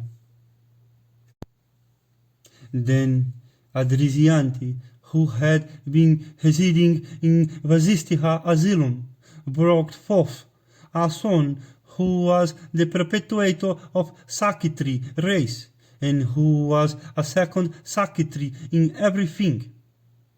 That best of munis, the illustrious Vasistha himself performed the usual after-birth ceremonies of his grandson. Because the rich Vasistha had resolved on self-destruction, had abstained therefrom as soon as he knew of the existence of that child. That child, when born, was called Parasara. The virtuous Parasara, from the day of his birth, knew Vasistha for his father, and behaved towards the Muni as such. One day the child addressed Vasistha, that first of Brahmana sages, as father, in the presence of his mother, Adrisyanti. Adrisyanti, hearing the very intelligibly sound father sweetly uttered by her son, addressed him with tearful eyes and said, Child, do not address this thy grandfather as father. Thy father has been devoured by Rakshasa in a different forest. Innocent one, he is not thy father, whom thou regardest so. The reverend one is the father of that celebrated father of thine. Thus addressed by his mother, that best of rich, of truthful speech, gave way to sorrow, soon fired up and resolved to destroy the whole creation. Then that illustrious and great ascetic Vasistha, that foremost of all persons conversant with Brahma, that son of Mitra Varuna, that rich acquainted with positive truth, addressed his grandson, who had set his heart upon the destruction of the world. Here the arguments by which Vasistha succeeded in driving out that resolution from his grandson's mind. Then Vasistha said, There was a celebrated king of the name of Kritaviriya, that who among the kings of the earth was the disciple of the Veda-knowing Bihirigu. That king, after performing the Soma sacrifice, gratified the Brahmana with great present of rice and wealth. After that monarch had ascended to heaven, an occasion came when his descendants were in want of wealth, and knowing that the Bihirigu were rich, those princes went unto those best of Brahmanas in the guise of begars, some amongst the Bihirigu, to protect their wealth, buried it under earth, and some from fear of the Kshatriyas began to give away their wealth unto Brahmanas, while some amongst them dul gave unto the Kshatriyas whatever they wanted. It happened, however, that some Kshatriyas, indeed as they pleased, at the house of particular Bihargava, came upon a large treasury, and the treasury was seen by all those who, among Kshatriya, who had been there, enraged at what they regarded as the deceitful behavior of the Bihirigu. The Kshatriya insulted the Brahmana, talked the lady, asked for mercy, and those might-born men began to slaughter the Bihirigu with their sharp arrow. And the Kshatriya wandered over the earth, slaughtering even the embryo that were in the womb of the woman of the Bihirigu race.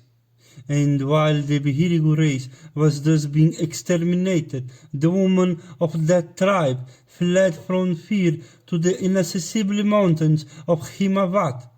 And on amongst these women of tapering tigers, desiring to perpetuate her husband's race, held in one of her tigers an embryo endowed with great energy.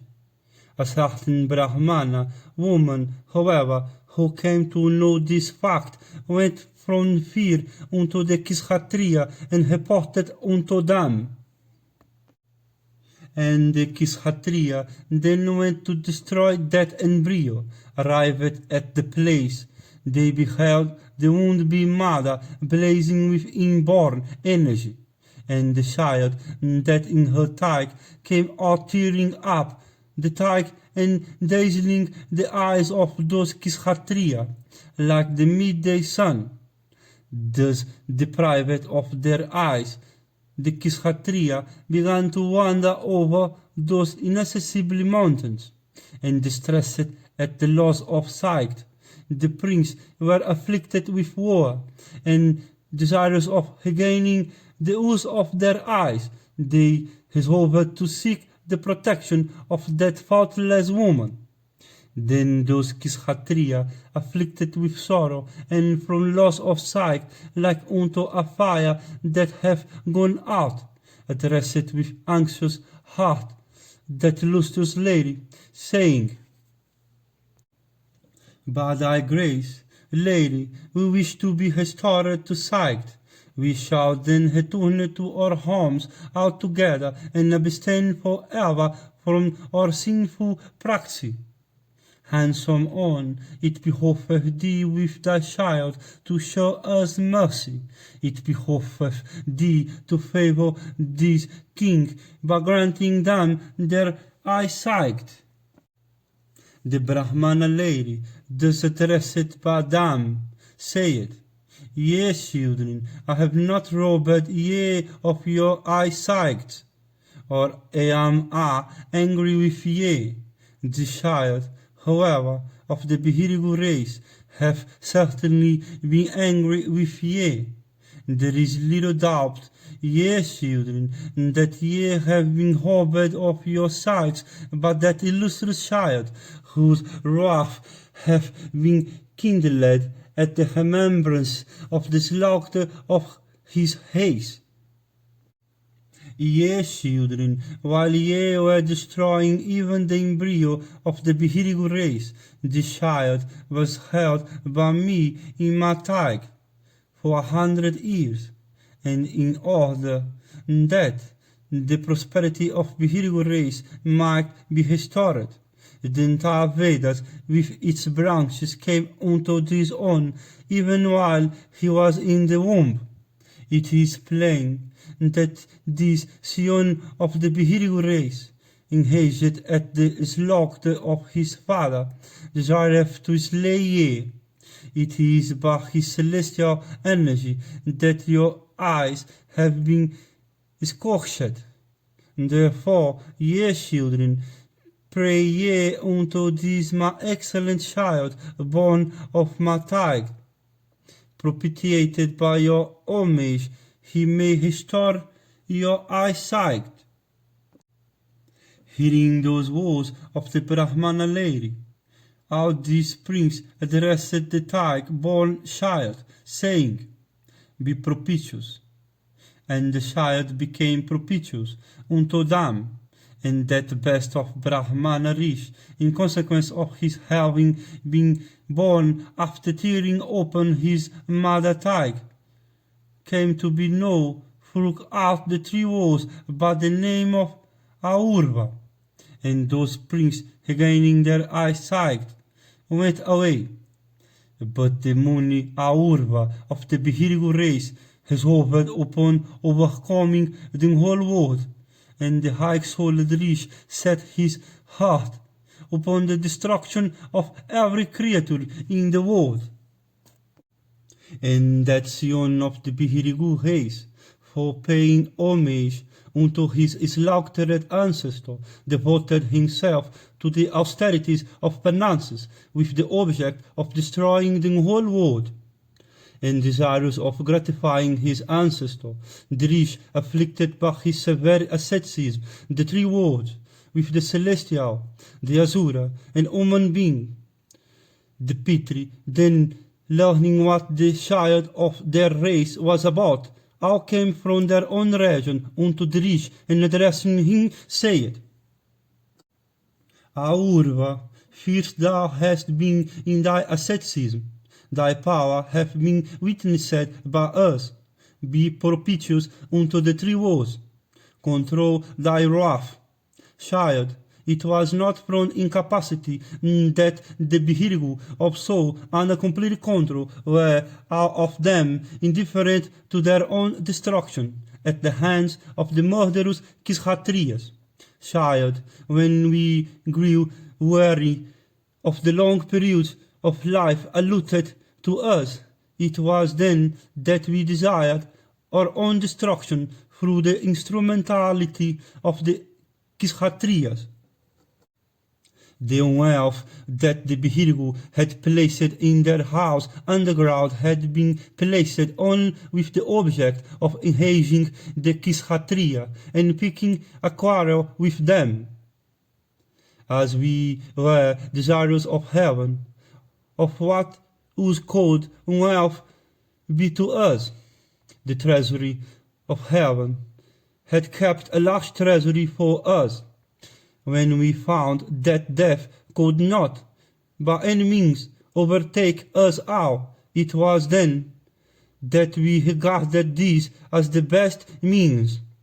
They who commit suicide never attain to regions that are blessed. Reflecting upon these, we abstained from self-destruction.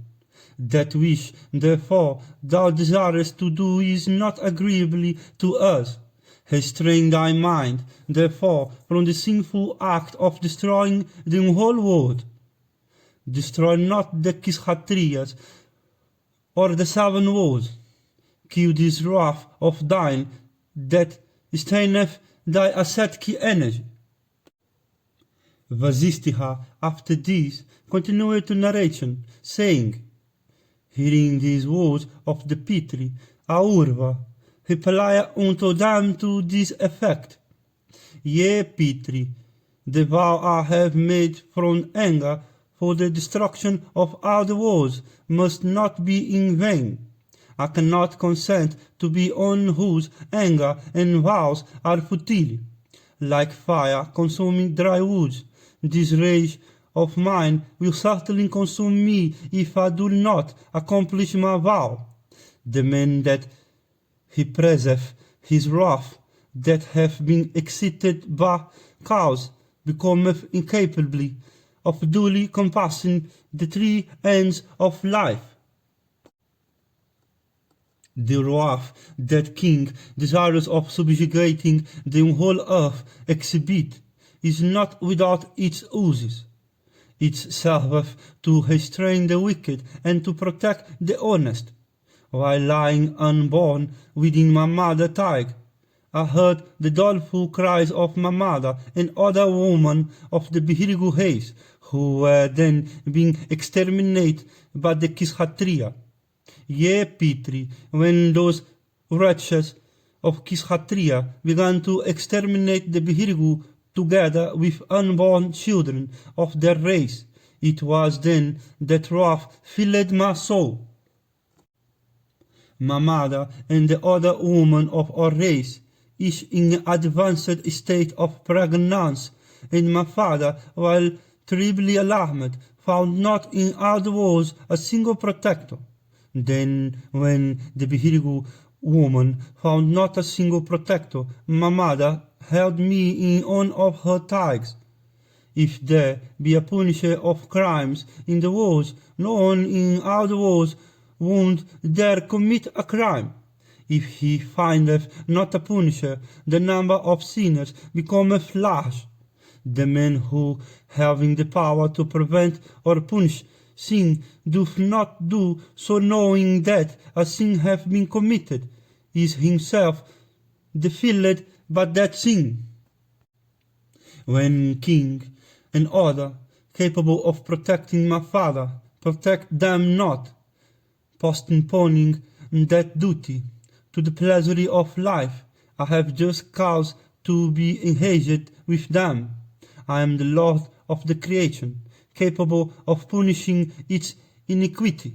I am incapable of obeying your command, capable of punishing this crime.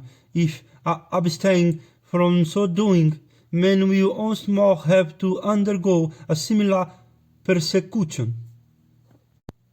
The fire of my wrath, too, that is ready to consume the wars, if present, will certainly consume by its own energy, my own self. Yea, Master, I know that ye ever seek the good of the world. Direct me, therefore, as to what may benefit both myself and the world. The Pitri replied, saying, I throw this fire that is born of thy wrath, and that desireth to consume the world, into the waters, that will do thee good. The words indeed are all dependent on water. Every Jewish substance containeth water. Indeed, the whole universe is made of water. Therefore, cast thou this fire of thy wrath into the waters. If, therefore, thou desirest it, let this fire born of thy wrath abide in the great ocean, consuming the waters thereof. For it hath been said that the worlds are made of water.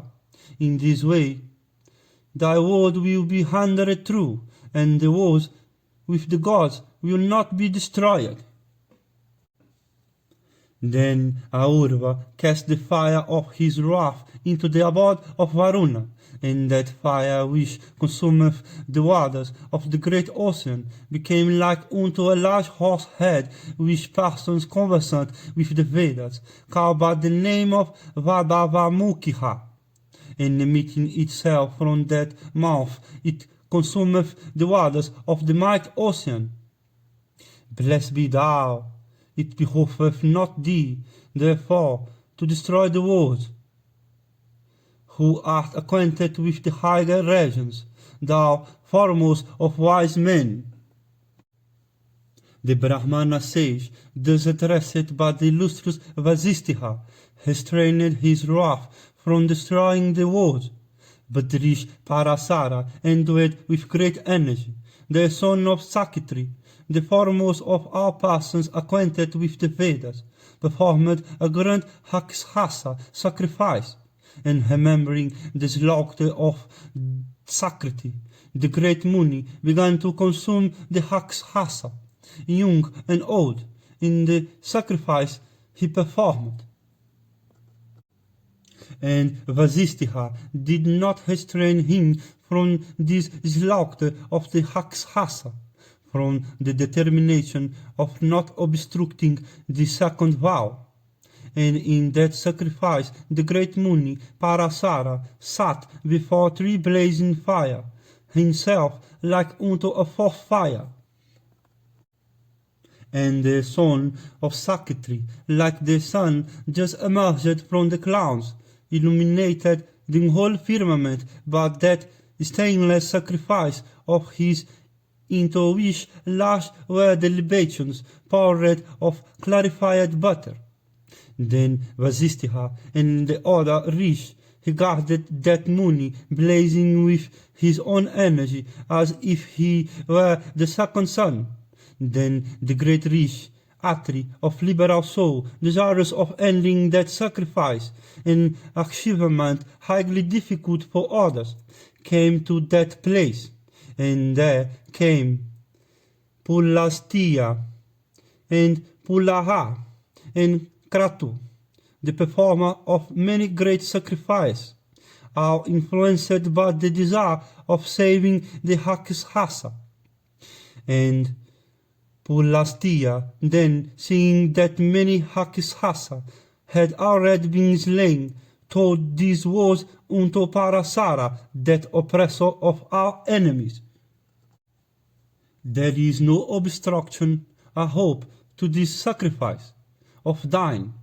Takest thou any pleasure in this slaughter of even all those innocent Hakshasa that know nothing of thy father death? It behoveth thee not to destroy any creatures thus. This is not the occupation of a Brahmana devoted to asceticism. Peace is the highest virtue. Therefore, establish thou peace. How hast thou, being so superior, engaged thyself in such a sinful practice. It behoveth not thee to transgress against Socrates himself, who was well acquainted with our rules of morality. It behoveth not thee to extirpate any creatures, descendant of Vasishtha race. That which befell thy father was brought about by his own curse. It was for his own fault that Socrates was taken hence unto heaven. No Rakshasa was capable of devouring Socrates. He himself provided for his own death. Visvamitra was only a blind instrument in that matter. Both Socrates and Kalmashapada, having ascended to heaven, are enjoying great happiness, and the other sons of the great rishi Vasishtha, who were younger than Socrates, are even now enjoying themselves with the celestial. Offspring of Vasishtha's son, thou hast been in this sacrifice only an instrument in the destruction of this innocent Rakshasa. Blessed be thou, abandon this sacrifice of thine, let it come to an end. Thus addressed by Pulastia, as also by the intelligent Vasishtha, that might Muni, the son of Socrates, then brought that sacrifice to an end. And Rishi cast the fire that he had ignited, for the purpose of the Rakshasa sacrifice, into the deep woods on the north of the Himavat, and that fire may be seen to this day consuming Rakshasa, and trees, and stones in all seasons. What for did King Kalmashapada command his queen to go unto that foremost of all persons conversant with the Vedas, the master Vasishtha? Why did that illustrious and great rishi Vasishtha himself, who was acquainted with every rule of morality, know a woman he should not have known? Was this an act of sin on the part of Vasishtha? It behoveth thee to remove the doubts I entertain and refer to thee for solution. Listen to me as I answer the question thou hast asked in respect of Vasishtha and King Kalmashapada, that chercher of friends. I have told thee all about the curse of King Kalmashapada by Socrates, the illustrious son of Vasishtha, brought under the influence of the curse, that smiter of our foes, King Kalmashapada, with eyes willing in anger, went out of his capital, accompanied by his wife. And entering with his wife the solitary woods, the king began to wander about.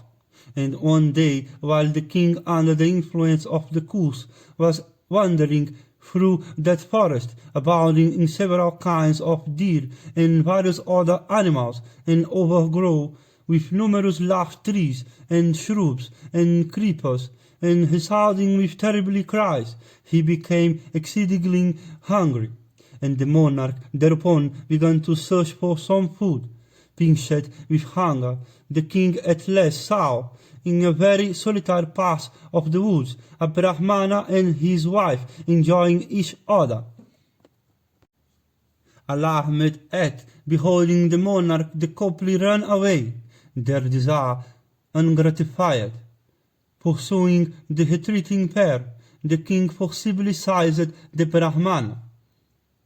Then, beholding her lord seized, addressed the monarch, saying, Listen to what I say, monarch of excellent vows. It is known all over the world that thou art born in the solar race, and that thou art ever vigilant in the practice of morality and devoted to the service of thy superiors. It behoveth thee not to commit sin. Deprived thought, thou hast been of thy senses by curse, my season have come, and wishful of husband, company, I was connected with him. I have not been gratified yet. Be propitious unto us. Liberate my husband. The monarch, however, without listening to her cries, cruelly devoured her husband, like a tiger devouring its desirably prey. Possessed with wrath at this sight, the tears that woman shed blazed up like fire and consumed everything in that place. Afflicted with grief at the calamity that overtook her lord, in anger cursed the royal sage, Kalmas Hapada, saying, Sighs thou hast today cruelly devoured under my very nose my lustrous husband, dear unto me, even before my desire have been gratified.